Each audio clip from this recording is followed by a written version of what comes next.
ছোট্ট একটি বিষয় আপনাদের সাথে শেয়ার করতে চাই। যারা সম্প্রতি মালয়েশিয়ার নতুন কলিং ভিসায় মালয়েশিয়া আসতে চাচ্ছেন, আপনারা যে এজেন্সির সাথে চুক্তিবদ্ধ হয়েছেন এবং যাদের সাথে আপনারা কন্ট্যাক্ট করতেছেন যে মালয়েশিয়াতে যাবেন কলিং ভিসাতে, তাদের উদ্দেশ্যে বলতে চাই ছোট্ট একটি টিপস। মূলত কলিং ভিসাগুলো হয় কোম্পানি কেন্দ্রিক। এখানে কোম্পানির আওতায় আসতে হয় এবং কোম্পানির চাকরি করতে হয়। ফ্যাক্টরি হতে পারে, সুপার শপ হতে পারে, ইচ অ্যান্ড এভরিথিং। এখানকার যে কমার্শিয়াল যে কাজগুলো আছে সেগুলো সংগঠিত হয়, সেগুলোর সাথে সমন্বয় করে কাজ হয়। তো মালয়েশিয়াতে বর্তমানে ইলেকট্রনিক্স ফ্যাক্টরি এবং বেকারি ফ্যাক্টরিজ এবং সুপার শপ এবং যদি ৫ তারকা মানের ভালো হোটেল বা রেস্টুরেন্ট পাওয়া যায় সেগুলো, এই যে কয়েকটি হাতে গোনা কয়েকটি সেক্টর আছে, এই সেক্টরে যদি আপনি ভিসা নিয়ে আসতে পারেন, মেবি আই এম শিওর যে আপনি খুব ভালো একটা অ্যামাউন্ট ইনকাম করতে পারবেন।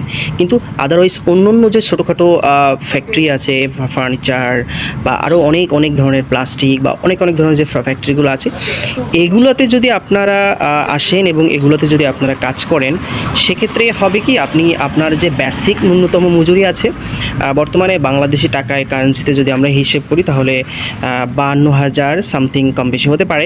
তো আপনি যদি ইলেকট্রনিক্স ফ্যাক্টরি, বেকারিজ ফ্যাক্টরি এবং ৫ তারকা মানের হোটেল বা রেস্টুরেন্ট বা সুপার শপ এগুলোতে আসতে পারেন, তাহলে আপনি আমি শিওর যে আপনি পার মান্থ মিনিমাম ৭০,০০০ থেকে ৮০,০০০ টাকা কমপক্ষে ইনকাম করতে পারবেন।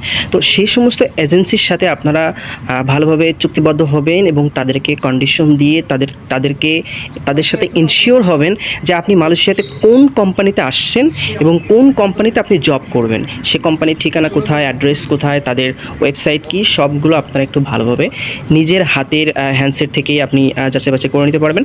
তো এগুলো একটু করবেন এবং আপনারা যে এজেন্সিতে আসছেন এবং যে এজেন্সির সাথে আপনাদের চুক্তি হচ্ছে, সেই এজেন্সির আগে পরে কর্মী পাঠানোর যে এক্সপিরিয়েন্স, যে অভিজ্ঞতা, এটা একটু যাচাই করে নেবেন এবং তারা যে সমস্ত কর্মী যে দেশে পাঠিয়েছে, বিশেষ করে মালয়েশিয়াতে পাঠিয়েছে, তাদের ফিডব্যাকটা একটু জানার চেষ্টা করবেন।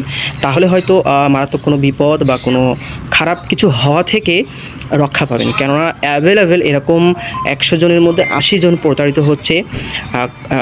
আপনার যে এজেন্সিগুলো আছে তারা একভাবে চুক্তি করে, তারা আশা দেয়, তারা প্রতিশ্রুতি দেয় যে ভালো কাজ পাবেন, অমুক ফ্যাক্টরি, অমুক স্কেলে বেতন পাবেন, কিন্তু এখানে এসে সম্পূর্ণ উল্টোটাই হয়ে যায়।